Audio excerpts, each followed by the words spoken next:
Good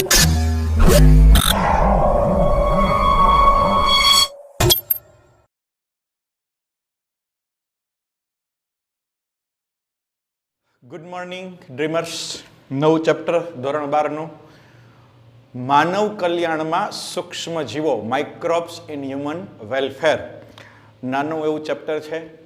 સમજવા કરતાં યાદ રાખવું વધારે છે. એમાં મોટાભાગના પોઈન્ટ છે યાદ રાખવાના છે. 11મા ધોરણમાં તમે શીખી ગયા સૂક્ષ્મ જીવો, વાયરસ, બેક્ટેરિયા, પ્રજીવ, આ બધા છે એ સૂક્ષ્મ જીવો તરીકે આપણે ઓળખીએ. યુનિસેલ્યુલર હોય અને સેલની રચના ન ધરાવતા હોય એવા વાયરસ, વિરોઇડ અથવા તો પ્રિયોન. આ જે સૂક્ષ્મ જીવો છે એ પૃથ્વી ઉપર ક્યાં વસવાટ કરે? તો એક જ લીટીમાં કહું તો અત્ર તત્ર સર્વત્ર. અત્ર તત્ર સર્વત્ર એટલે જમીનમાં પણ હોય, પાણીમાં પણ હોય, મહાસાગર ઉપર પણ હોય, હવામાં પણ સૂક્ષ્મ જીવો હોય. 100 ડિગ્રી કરતાં વધુ તાપમાન હોય એવા ગરમ પાણીમાં પણ સૂક્ષ્મ જીવો હોય. બરફની અંદર, હિમાલયની અંદર હિમાચ્છાદિત, બરફથી આચ્છાદિત જે પર્વતો હોય તેમાં પણ સૂક્ષ્મ જીવો હોય. અને યજમાન એટલે સજીવોના શરીરમાં, મીન્સ કે દાખલા તરીકે કહીએ તો માનવ શરીરની અંદર પણ સૂક્ષ્મ જીવો જોવા મળે છે.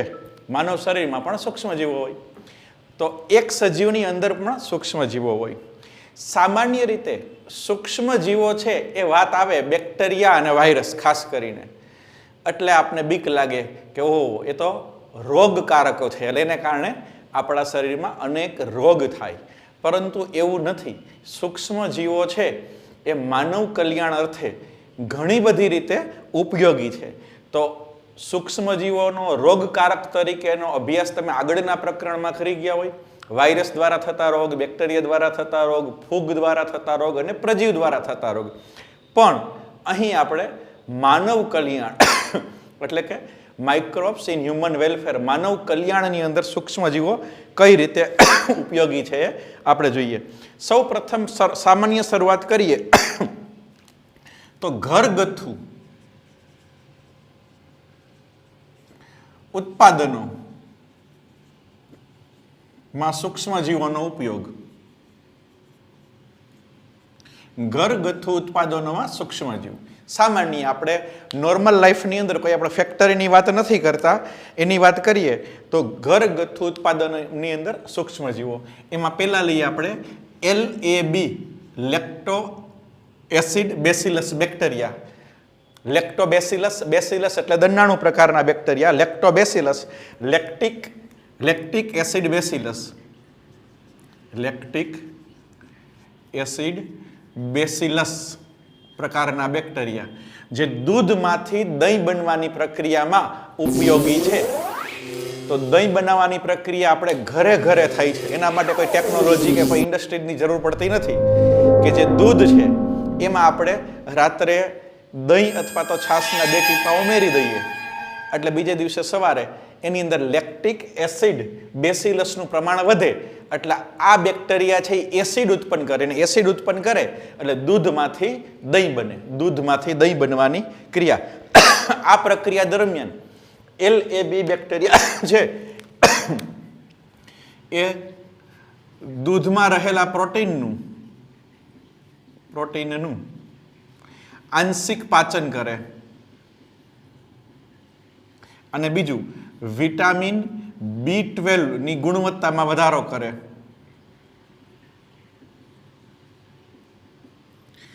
LAB બેક્ટેરિયાનું કાર્ય શું છે? પ્રોટીનનું આંશિક પાચન અને વિટામિન B12 ની માત્રા વધારે એમ કહી શકાય. તો લેક્ટિક એસિડ બેસિલસ જે દૂધમાંથી દહીં બનવાની પ્રક્રિયા પ્રેરે. આ ઘરગથ્થુ ઉત્પાદનમાં તો આ બેક્ટેરિયા છે, આપણે કહેવાય ને ખાધેબલ બેક્ટેરિયા છે, ઇટેબલ બેક્ટેરિયા. આપણે દહીં ખાઈ તો એ દહીંની અંદર શું હોય? બેક્ટેરિયા હોય. આપણે રોજ બેક્ટેરિયા ખાઈ છીએ છાશમાં અને દહીંમાં. એ બેક્ટેરિયાનું નામ શું છે? LAB, લેક્ટિક એસિડ બેસિલસ અથવા લેક્ટોબેસિલસ. બીજા ક્રમે આપણે એક લઈએ કે ઈડલી અને ઢોસા. ઈડલી છે, ઢોસા છે વગેરે, ઢોકળા છે, આવી આથો આવતી પ્રક્રિયા, આથવણની પ્રક્રિયા, બરાબર, એમાંથી બનાવાતા ઉત્પાદનો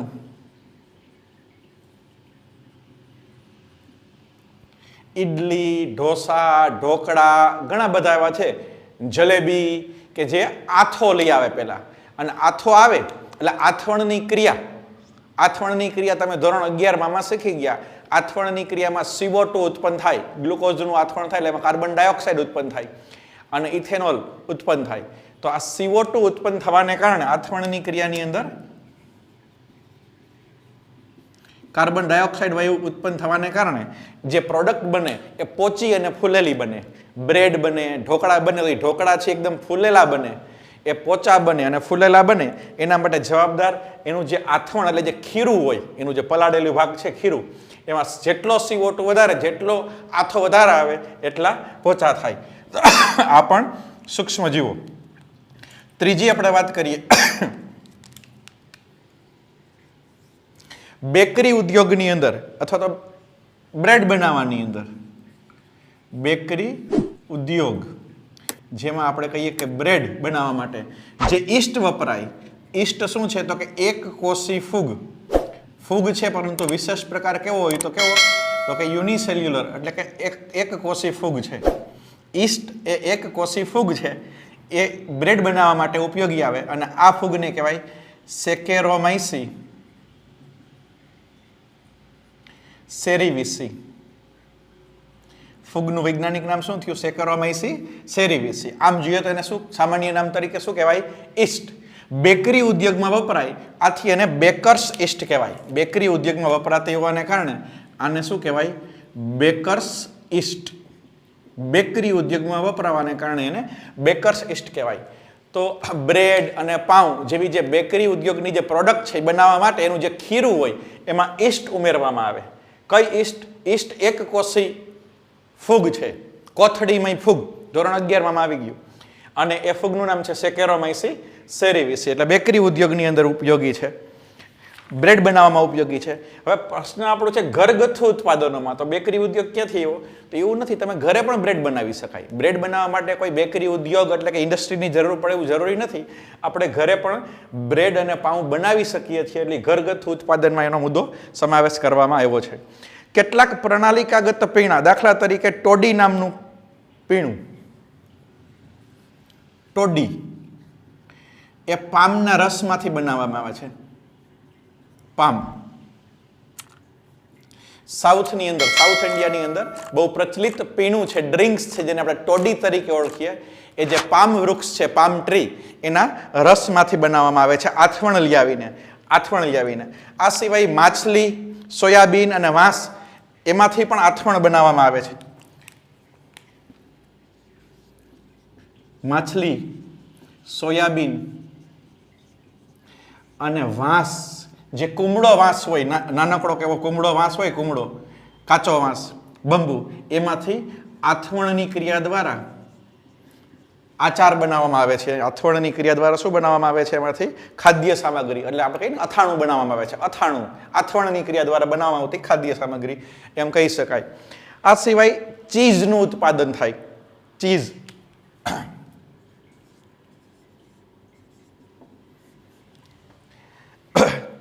પણ ઘરે બનાવી શકાય છે. ચીઝ છે આપણે ઘરે બનાવી શકીએ. પછી ઇન્ડસ્ટ્રીયલ પ્રોડક્ટની અંદર પછી એમાં સુગંધ ઉમેરવામાં આવે અને એના પ્રકાર હોય. સ્વિસ ચીઝ, એમાં CO2 વધુ ઉત્પન્ન થાય આથવણ દરમિયાન, એટલે મોટા મોટા કાણા સર્જાય.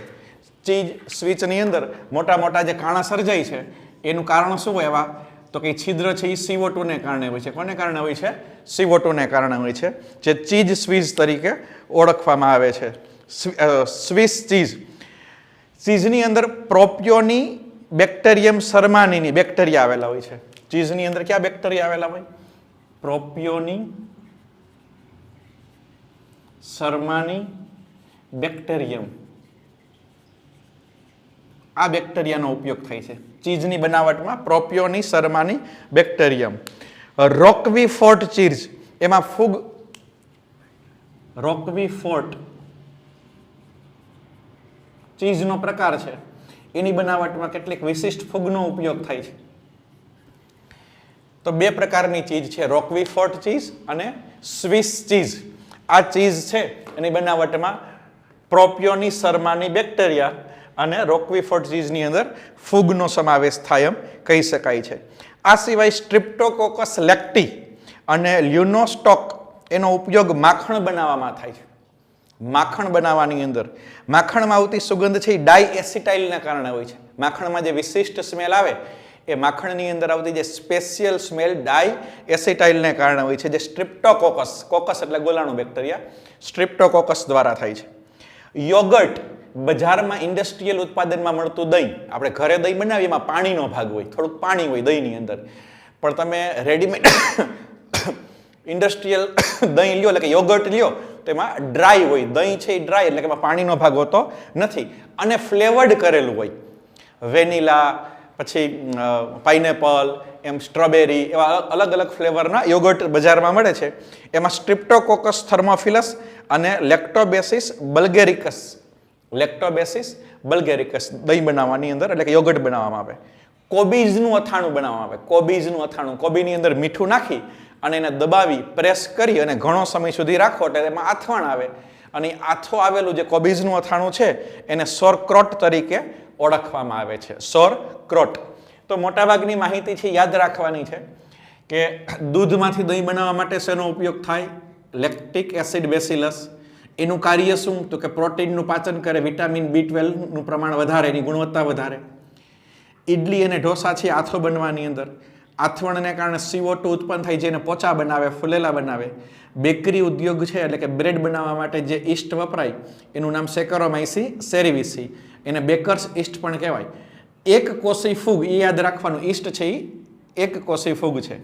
સાઉથ ઇન્ડિયાની અંદર એક વિશિષ્ટ પ્રકારનું પીણું ટોડી જે પામ વૃક્ષના રસમાંથી મેળવવામાં આવે. માછલી, સોયાબીન અને વાંસનું અથાણું થાય છે આથવણની ક્રિયા દ્વારા.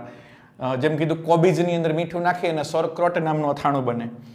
ચીઝના બે પ્રકાર છે, સ્વિસ ચીઝ અને રોકવીફોર્ટ ચીઝ. એમાં અનુક્રમે પ્રોપિયોની, શર્માની બેક્ટેરિયમ અને ફૂગ એનો ઉપયોગ થાય છે. તો ઘરગથ્થુ ઉત્પાદનની અંદર સૂક્ષ્મજીવો છે આપને ખૂબ જ ઉપયોગી છે. એટલે સૂક્ષ્મજીવો માત્ર રોગકારક નથી, ઘણી રીતે માનવ જીવનને ઉપયોગી છે. અહીં આપણે જે વાત કરી માત્ર સૂક્ષ્મજીવો દ્વારા થતું ઘરગથ્થુ ઉત્પાદન. હવે ઉદ્યોગોની અંદર, ઇન્ડસ્ટ્રીની અંદર પણ ઔદ્યોગિક ઉત્પાદનમાં સૂક્ષ્મજીવો જે વાયરસ, બેક્ટેરિયા, ફૂગ, પ્રજીવ, આ બધા જે સૂક્ષ્મજીવો છે એ ઇન્ડસ્ટ્રીયલ પ્રોડક્ટ એટલે કે ઔદ્યોગિક ઉત્પાદનોમાં કઈ રીતે ઉપયોગી છે. સૌ પ્રથમ આપણે એનો પહેલો ઉપયોગ જોઈએ, આથવણયુક્ત પીણા. આથવણયુક્ત પીણા, ડ્રિંક્સ. આથવણયુક્ત પીણા અથવા તો ડ્રિંક્સ, જેને કહેવાય કે બ્રેવર્સ ઈસ્ટ. આમાં કેનો ઉપયોગ થાય? તો કે ઈસ્ટનો ઉપયોગ થાય. કઈ ઈસ્ટ? સેકેરોમાઇસી સેરિવિસી. જે બેકરી ઉદ્યોગમાં વપરાય તે જ સેકેરોમાઇસી સેરિવિસી, જેને આપણે બેકર્સ ઈસ્ટ કહી શકીએ. અહીંયા ડ્રિંક્સ બને છે એટલે કે દારૂ બનાવવામાં ઉપયોગી છે એમ કહીએ તો ચાલે. આથી આને કહેવાય બ્રુઅર્સ ઈસ્ટ. બ્રુઅર્સ ઈસ્ટ. ખાસ ધ્યાન આપવાનું છે, બેકર્સ ઈસ્ટ, બ્રુઅર્સ ઈસ્ટ. બેકરી ઉદ્યોગમાં બેકર્સ ઈસ્ટ અને ઇથેનોલના ઉત્પાદનમાં હોય એને કહેવાય બ્રુઅર્સ ઈસ્ટ. ઈસ્ટનું નામ છે સેકેરોમાઇસી સેરિવિસી, કોમન છે બેયમાં, એક કોષી ફૂગ છે. આ ફૂગનો ઉપયોગ કરી કઈ ક્રિયા કરવામાં આવે? આથવણની ક્રિયા કરવામાં આવે છે. આથવણ એટલે શું થયું? અજારક શ્વસન. અજારક શ્વસન.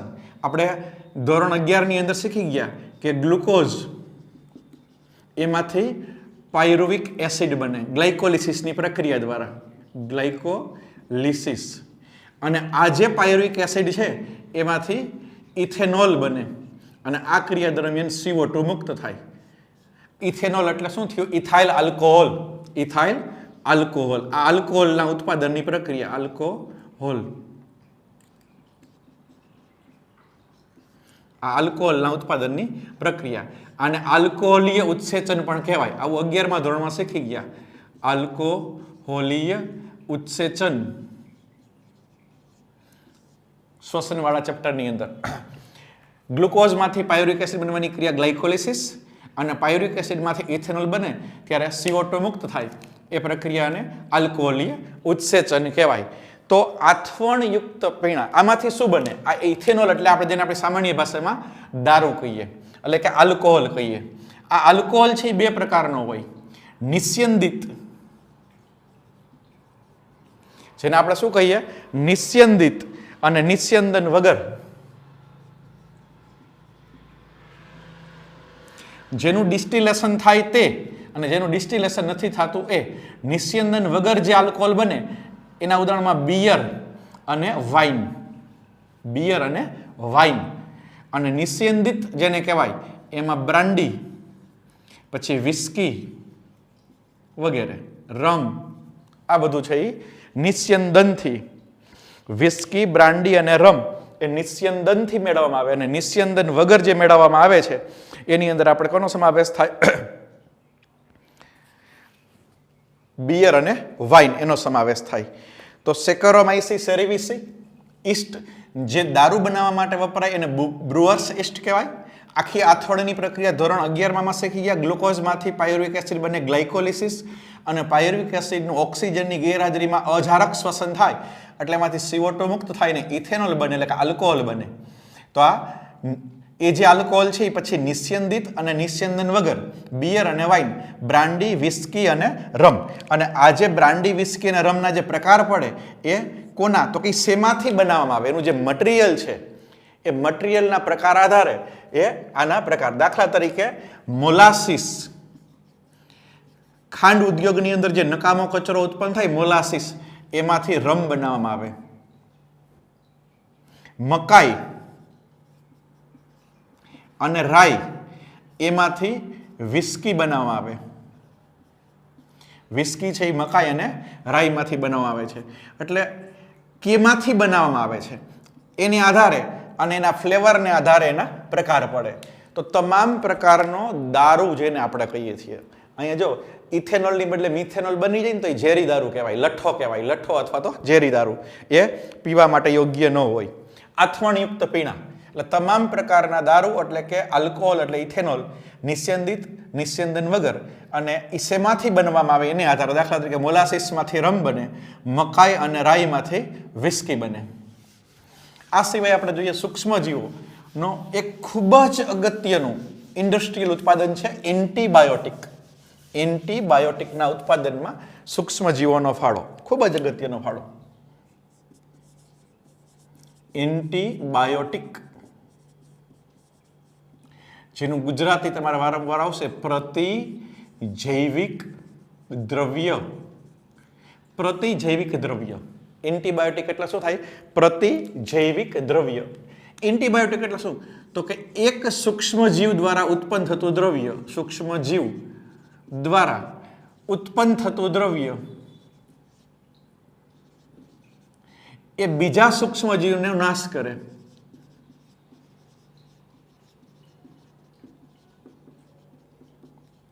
એને એન્ટીબાયોટિક કહેવાય. એને શું કહેવાય? એન્ટીબાયોટિક કહેવાય. એક સૂક્ષ્મજીવ છે એ એવું એક દ્રવ્ય ઉત્પન્ન કરે જેથી બીજા સૂક્ષ્મજીવનો નાશ થાય, બીજા સૂક્ષ્મજીવનો નાશ થાય. એટલે આનો ઉપયોગ આપણે મેડિસિન એટલે કે દવા તરીકે કરી શકીએ. બેક્ટેરિયા દ્વારા એન્ટીબાયોટિક શું કામ ઉત્પન્ન થાય? આપણે ખબર કે આ બેક્ટેરિયા છે તો એની ઉપર કોણ આક્રમણ કરે? વાયરસ. આ વાયરસ છે એની ઉપર આક્રમણ કરે, બેક્ટેરિયોફેજ. તો એનાથી બચવા માટે આની અંદર એવું દ્રવ્ય ઉત્પન્ન થાય કે જે આનો નાશ કરે, તો એને એન્ટીબાયોટિક કહી શકાય. એટલે બેક્ટેરિયા સામાન્ય રીતે પોતાના રક્ષણ માટે, બેક્ટેરિયા પોતાના સેલ્ફ ડિફેન્સ માટે એવું દ્રવ્ય ઉત્પન્ન કરે કે જેથી કરીને બીજા સૂક્ષ્મજીવોની એની ઉપર અસર ન થાય. પણ મનુષ્ય એની શોધ કરી અને એ દ્રવ્યનો ઉપયોગ કરી, એ દ્રવ્યને આપણે ઇન્ડસ્ટ્રીયલ ઉત્પાદન કરી અને મેડિસિન એટલે કે દવા તરીકે અત્યારે આપણે એનો ઉપયોગ પ્રસ્થાપિત કરેલો છે એમ કહી શકાય. અહીંયા એન્ટી એટલે વિરુદ્ધ, એન્ટી એટલે વિરુદ્ધ. પણ વિરુદ્ધ એટલે કોણ? તો કે જીવ એટલે પોતાના વિરુદ્ધ નહીં, બીજા સજીવની વિરુદ્ધ કાર્ય કરે. જો અન્ય સજીવની વિરુદ્ધમાં જે કાર્ય કરે એ એટલે એન્ટીબાયોટિક એવો શબ્દ પણ થઈ શકાય. સૌ પ્રથમ જે એન્ટીબાયોટિકની શોધ, સૌ પ્રથમ એન્ટીબાયોટિક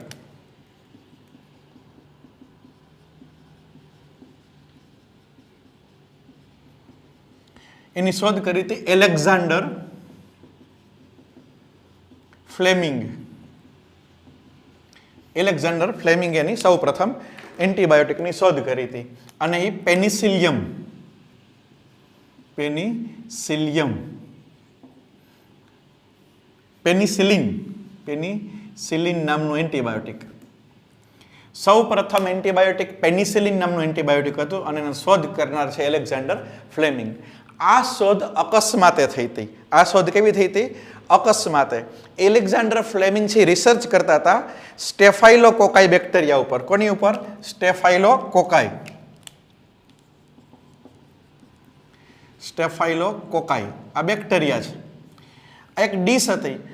તો ડીશની અંદર એને જોયું કે એક ખાસ પ્રકારની ફૂગ, શું કહેવાય? ફૂગ. એ ફૂગનું નામ હતું પેનિસિલિયમ નોટાટમ. પેનિસિલિયમ નામની ફૂગ આ ડીશની ઉપર હતી અને જ્યાં ફૂગ હતી ને ત્યાં આની વૃદ્ધિ નથી થતી. રિસર્ચ કરતા હતા કોણ? Alexander Fleming. એ ડીશ ઉપર ફૂગ થઈ ગઈ હતી. કઈ ફૂગ હતી? પેનિસિલિયમ નોટાટમ. અને જે ડીશમાં ફૂગ હતી ને એ ફૂગ ઉપર સ્ટેફાઇલોકોકાઈનો ગ્રોથ થતો નહોતો. એનો મતલબ કે આ ફૂગ છે એ આ બેક્ટેરિયાને મારી નાખે છે, એટલે કે એનો નાશ કરે છે. આ ફૂગમાં એવું કંઈ દ્રવ્ય ઉત્પન્ન થાય છે કે એ દ્રવ્ય આનો નાશ કરે છે. એક સૂક્ષ્મજીવ, અહીંયા એક સૂક્ષ્મજીવ એટલે ફૂગ, એના દ્વારા ઉત્પન્ન થતું દ્રવ્ય એ બીજો સૂક્ષ્મજીવ એટલે કે સ્ટેફાઇલોકોકાઈ એનો નાશ કરે. તો એને નામ આપ્યું એન્ટીબાયોટિક. અને પેનિસિલિયમ નામની ફૂગમાંથી મળ્યું એટલે એ એન્ટીબાયોટિકનું નામ આપ્યું પેનિસિલિન. પેનિસિલિન. આમ સૌ પ્રથમ એન્ટીબાયોટિકની શોધ બાય ચાન્સ એટલે કે અનાયાસે થઈ હતી એલેક્ઝાન્ડર ફ્લેમિંગ દ્વારા. ત્યાર પછી અર્નેસ્ટ ચેન અને હાર્વર્ડ ફ્લોરે એને એન્ટીબાયોટિક તરીકેનો ઉપયોગ, પેનિસિલિનનો જે ઉપયોગ છે એ કોને સાબિત કર્યો? તો કે ફ્લેમિંગે નહીં, પરંતુ અર્નેસ્ટ ચેન, હાર્વર્ડ અને ફ્લોરેન. આ બંનેએ, અર્નેસ્ટ ચેન અને હાર્વર્ડ ફ્લોરે, એને આ એન્ટીબાયોટિક છે અને એ આ રોગ માટે કામનું છે વગેરેનો ઉપયોગ છે એ પ્રસ્થાપિત કર્યો હતો. અને છેલ્લે ફ્લેમિંગ, ચેન અને ફ્લોરેન ત્રણેયને, એક, બે અને આ ત્રણેય વૈજ્ઞાનિકોને નોબેલ પારિતોષિક આપવામાં આવ્યું હતું. 1945 એની અંદર નોબેલ પારિતોષિક આપવામાં આવ્યું. પેનિસિલિન પ્રથમ એન્ટીબાયોટિક હતું. ત્યાર પછી ધીમે ધીમે ઘણા બધા એન્ટીબાયોટિક્સની શોધ થઈ. આપણે અત્યારે મેડિકલ સ્ટોરમાં જઈએ એટલે અડધો મેડિકલ સ્ટોર છે એ જાત જાતના એન્ટીબાયોટિકથી ભરેલો હોય અને એ જુદા જુદા રોગની સારવાર માટે, જેવો રોગ એ પ્રમાણેની સારવાર માટે એનો ઉપયોગ થાય છે. એન્ટીબાયોટિક વગરના વિશ્વની આપણે કલ્પના પણ ન કરી શકીએ, ડોક્ટરની કલ્પના કરી ન શકીએ. ડોક્ટર તો જ કામનો કે જો રોગ મટે ને રોગ મટાડવા માટે દવા જોઈએ, ડોક્ટરના આશીર્વાદથી ન મટે. તો જો એન્ટીબાયોટિકની શોધ જ ન થઈ હોય તો ડોક્ટરનું શું કામ? ડોક્ટર શું કરી શકે? તો ખૂબ જ અગત્યનું એવું એન્ટીબાયોટિક શેમાંથી બને? તો કે સૂક્ષ્મજીવમાંથી. હવે સૂક્ષ્મજીવ એટલે પ્રથમ સૂક્ષ્મજીવ કયો હતો? ફૂગ. ફૂગમાંથી એની શોધ થઈ હતી. એનો મતલબ એવો નથી કે એન્ટીબાયોટિક ફૂગમાંથી જ પ્રાપ્ત થાય. એન્ટીબાયોટિક બેક્ટેરિયામાંથી નહીં પ્રાપ્ત થાય, ફૂગમાંથી નહીં, સૂક્ષ્મજીવમાંથી પ્રાપ્ત થાય, બીજા સૂક્ષ્મજીવોનો નાશ કરે. ત્રીજી વસ્તુ આપણે લઈએ અગત્યની, કાર્બનિક એસિડ. કાર્બનિક એસિડ, વિવિધ પ્રકારના કાર્બનિક એસિડ છે એ સૂક્ષ્મજીવોની મદદથી મેળવવામાં આવે છે. દાખલા તરીકે એસ્પરજીલસ નાઇજર. એસ્પરજીલસ નાઇજર આ શું છે? ફૂગ છે. એસ્પરજીલસ નાઇજર એ ફૂગ છે. એમાંથી સાઇટ્રિક એસિડ બને. સાઇટ્રિક એસિડ, ક્રેફ્ટ ચક્રનું પ્રથમ એસિડ સાઇટ્રિક એસિડ ચક્ર કહેવાય. તો સાઇટ્રિક એસિડ એસ્પરજીલસ નાઇજર નામની ફૂગમાંથી બને. એસિટોબેક્ટર એસિટી, એસિટોબેક્ટર એસિટી આ બેક્ટેરિયા છે, એમાંથી એસિટિક એસિડ બને. એસિટિક એસિડનું ઉત્પાદન, એસિટિક એસિડ કેમાંથી બનશે? એસિટોબેક્ટર એસિટી. ક્લોસ્ટ્રીડિયમ બ્યુટારિકમ, ક્લોસ્ટ્રીડિયમ બ્યુટારિકમ આ પણ શું છે? બેક્ટેરિયા છે. એમાંથી બ્યુટારિક એસિડ બને. બ્યુટારિક એસિડ એનું ઉત્પાદન એમાંથી કરવામાં આવે છે. અને લેક્ટોબેસિલસ, લેક્ટોબેસિલસ આ પણ શું છે? બેક્ટેરિયા છે. એમાંથી લેક્ટિક એસિડ બનાવવામાં આવે. Lactic acid. તો વિવિધ કાર્બનિક acid, citric acid, acetic acid, butyric acid, lactic acid એનું ઉત્પાદન આ એક એસ્પારજીલસ નાઇજર ફૂગ છે. બાકીના ત્રણેય બેક્ટેરિયા છે. તો આમાં કંઈ યાદ રાખવાનું છે? એમસીક્યુ પૂછાય કે સાઇટ્રિક એસિડનું ઉત્પાદન શેમાંથી થાય? આ 4 ઓપ્શન આપેલા છે, શેમાંથી થાય? Aspergillus Niger. આમાં પૂછવા જેવું એક જ છે, કારણ કે આમાં તો ખબર પડી જાય. જો એસિટોબેક્ટર એટલે એસિટિક એસિડ, બ્યુટારિકમ એટલે બ્યુટારિક એસિડ, લેક્ટોબેસિલસ એટલે લેક્ટિક એસિડ. આમાં તો નામ ઉપરથી જ પ્રોડક્ટ ખબર પડે. આ એક જ એવું છે કે જે યાદ રાખવું પડે કે એસ્પાર્જિલસ નાઇજર એ સાઇટ્રિક એસિડના ઉત્પાદન માટે ઉપયોગી છે. અન્ય કેટલાક ઉદાહરણ પણ આપેલા છે જે આપણે એક્સ્ટ્રા યાદ રાખી શકાય. આ જ રીતના ઉત્સેચકો, કાર્બનિક એસિડ. પછી ચોથો મુદ્દો જોઈએ કે વિવિધ ઉત્સેચકો. 11માની અંદર આપણે ઉત્સેચકો વિશે માહિતી. ઉત્સેચકો શેના બનેલા હોય? પ્રોટીનના. તમામ ઉત્સેચકો પ્રોટીનના બનેલા હોય. તો કેટલાક ચોક્કસ ઉત્સેચકો છે એનું ઉત્પાદન કરવામાં આવે. સૂક્ષ્મજીવો દ્વારા ઉત્સેચકોનું ઉત્પાદન, દાખલા તરીકે લાઇપેઝ ઉત્સેચક છે. લાઇપેઝ શું છે? ઉત્સેચક છે. કેનું પાચન કરે? લિપિડનું. આથી કપડા ઉપર જે તેલના ડાઘા હોય એને દૂર કરવા માટે લોન્ડ્રી ઉદ્યોગમાં એનો ઉપયોગ થાય. લાઇપેઝનો ઉપયોગ ક્યાં થાય? લોન્ડ્રી ઉપયોગની અંદર, અથવા તો ડિટર્જન્ટની બનાવટમાં લાઇપેઝનો ઉપયોગ થાય. આપણે ઘરે કોઈ ફ્રૂટ જ્યુસ કાઢીએ, એટલે કે રસ કાઢીએ, જ્યુસ કાઢીએ, અને બજારની અંદરથી આપણે કોઈ રેડીમેડ જ્યુસ લઈએ, એ બંનેમાં ફરક હોય. ઘરે જે જ્યુસ હોય એ દાણાવાળો એટલે પલ્પી હોય, અને બજારમાંથી જે લઈએ એ આમ એક સરખો હોય, લીસો હોય એમ પણ કહી શકાય. કારણ કે જે ફ્રૂટ જ્યુસ હોય એમાં પેક્ટિનેઝ અને પ્રોટીએઝ આપેલું હોય. ફ્રૂટ જ્યુસ એમાં પેક્ટિનેઝ જે પેક્ટિનનું પાચન કરે, અને પ્રોટીએઝ જે પ્રોટીનનું પાચન કરે, એમ કહી શકાય. એના દ્વારા શુદ્ધ કરવામાં આવે એટલે એકદમ લીસો બને. જે જ્યુસ છે કેવો બને? લીસો બને એમ કહી શકાય. આ ફ્રૂટ જ્યુસ એનો ઉપયોગ થાય. આ સિવાય સ્ટ્રિપ્ટોકાઇનેઝ ઉત્સેચક છે. સ્ટ્રિપ્ટોકાઇનેઝ ઉત્સેચકનું નામ સ્ટ્રિપ્ટોકાઇનેઝ આઈએમપી છે. એ સ્ટ્રિપ્ટોકોકસ બેક્ટેરિયામાંથી મેળવવામાં છે, જે જનીન વિદ્યા દ્વારા રૂપાંતરિત કરેલા છે, અને એ દર્દીના ક્લોટને દૂર કરવા માટે ઉપયોગી છે. સ્ટ્રિપ્ટોકાઇનેઝ શેમાંથી મળે? સ્ટ્રિપ્ટોકોકસ બેક્ટેરિયા. આ બેક્ટેરિયામાંથી સ્ટ્રિપ્ટોકાઇનેઝ કરે એ બ્લડ કોટ એટલે કે રુધિરની ગાંઠ ને ઓગાળે. એનો મતલબ કે આ ક્યાં ઉપયોગી છે? થ્રોમ્બોસિસ, થ્રોમ્બસ અને એમ્બોલસ. રુધિરમાં બે પ્રકારની ગાંઠ હોય જે એક જ જગ્યાએ સ્થિર હોય એને કહેવાય થ્રોમ્બસ, અને એ છૂટી પડીને રુધિરવાહિનીમાં એક જગ્યાએથી બીજી જગ્યાએ જાય એને કહેવાય એમ્બોલસ. પરિવહન તંત્રમાં આવતું, તો જેને કારણે હાર્ટ એટેક પણ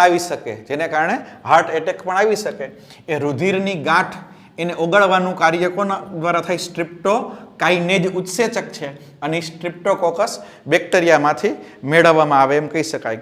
પછી સ્ટ્રિપ્ટોકાઇનેઝને ટીપીએ પણ કહેવાય. ટીપીએ ટીસ્યુ, તેને કહેવાય ને ટીસ્યુ પ્લાઝમિનોજન એક્ટિવેટર.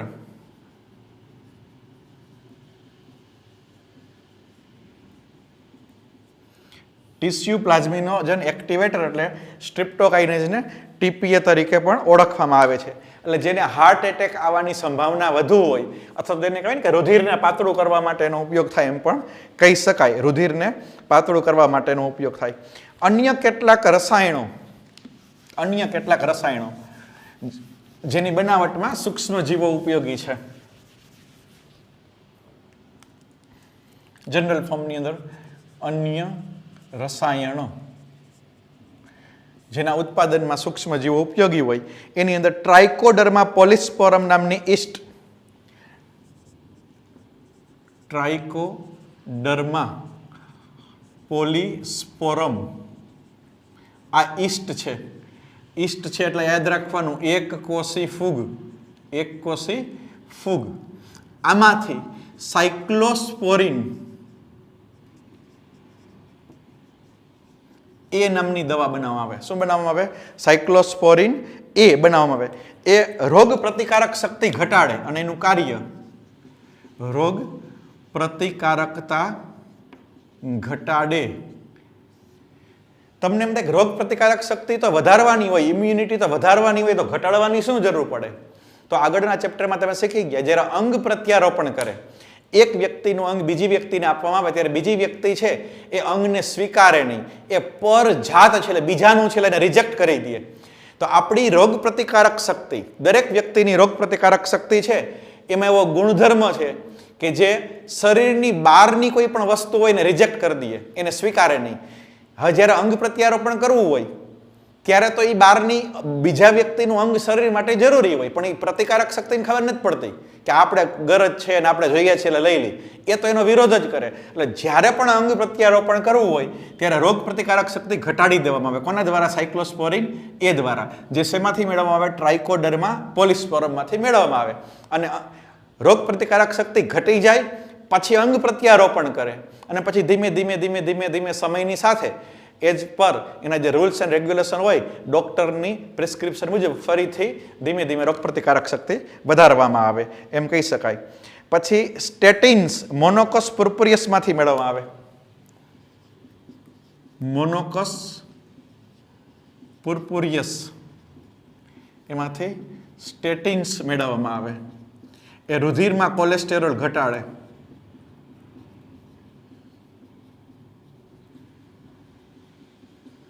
રુધિરમાં કોલેસ્ટેરોલ પણ ઘટાડે સ્ટેટિન્સ, જે શેમાંથી મેળવવામાં આવે? મોનોકોસ પુર્પુરિયસ. જ્યારે રુધિરની ગાંઠ ઓગળવા માટે શું આવશે? સ્ટ્રિપ્ટોકાઇનેજ. સ્ટ્રિપ્ટોકાઇનેજ રુધિરની ગાંઠ ઓગાળે અને મોનોકોસ પુર્પુરિયસમાંથી જે સ્ટેટિન્સ મેળવવામાં આવે એ રુધિરમાં કોલેસ્ટેરોલનું પ્રમાણ ઘટાડે. આ બે અગત્યનું. 3 અગત્યના જે પૂછાવાની શક્યતા મેક્સિમમ છે એ સાયક્લોસ્પોરિન, સ્ટેટિન્સ અને અગાઉ જે આપણા સ્ટ્રિપ્ટોકાઇનેઝ, સાયક્લોસ્પોરિન અને સ્ટેટિન્સ એ 3 અગત્યના છે.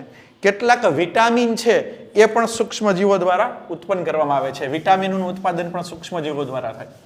વિટામિન છે શરીર માટે આવશ્યક છે, તો સૂક્ષ્મજીવો દ્વારા વિટામિન પણ ઉત્પન્ન થાય. કેટલાક વિટામિનનું લિસ્ટ આપેલું છે. વિટામિન B2 એટલે રિબોફ્લેવિન, એટલે કે રિબોફ્લેવિન છે એ આસીબિયા ગોસિપી ફૂગમાંથી ઉત્પન્ન થાય. આસીબિયા ગોસિપી આ શું છે? ફૂગ. આ ખાસ ધ્યાન રાખવાનું, બેક્ટેરિયા છે કે ફૂગ, એમાંથી વિટામિન B2 એટલે કે રિબોફ્લેવિન ઉત્પન્ન કરવામાં આવે. વિટામિન B12 સાઇનોકોબાલેમાઇન, સાઇનોકોબાલેમાઇન એનું ઉત્પાદન છે એ સ્યુડોમોનાસમાંથી કરવામાં આવે છે. બેક્ટેરિયામાંથી કરવામાં આવે છે, અન્ય બેક્ટેરિયામાંથી કરવામાં આવે છે. એસ્કોર્બિક એસિડ છે એસિટોબેક્ટરમાંથી ઉત્પન્ન કરવામાં આવે છે. અને રાઇઝોપસ નેગ્રિકન્સમાંથી હાઇડ્રોક્સી પ્રોજેસ્ટેરોન નામનો હોર્મોન્સ ઉત્પન્ન કરવામાં આવે. ટૂંકમાં મોટા ભાગનું છે આમાંથી યાદ રાખવાનું છે. જે ઉદાહરણ છે એ માત્ર તમારે ગોખવાના એટલે કે યાદ રાખવાના છે, સમજવાનો પાર્ટ બહુ ઓછો છે. તો માનવ કલ્યાણની અંદર સૂક્ષ્મજીવોનો ઉપયોગ, એમાં આપણે ઘરગથ્થુ ઉત્પાદન અને સેકન્ડ નંબરમાં આપણે જોયું એ ઔદ્યોગિક ઉત્પાદન, એટલે સૂક્ષ્મજીવોનો ઉપયોગ. હવે 2 જ ટોપિક બાકી રહ્યા કે સુવેજ ટ્રીટમેન્ટ, ગંદા પાણીના નિકાલની અંદર, પછી જૈવિક સારવાર માટે બાયોલોજિકલ ટ્રીટમેન્ટ જેને કહેવાય એમાં જ આવશે, બાયોગેસના ઉત્પાદનમાં અને જૈવિક નિયંત્રકો તરીકે, જે આપણે નેક્સ્ટ લેક્ચરમાં પૂર્ણ કરી લઈશું. Have a nice day.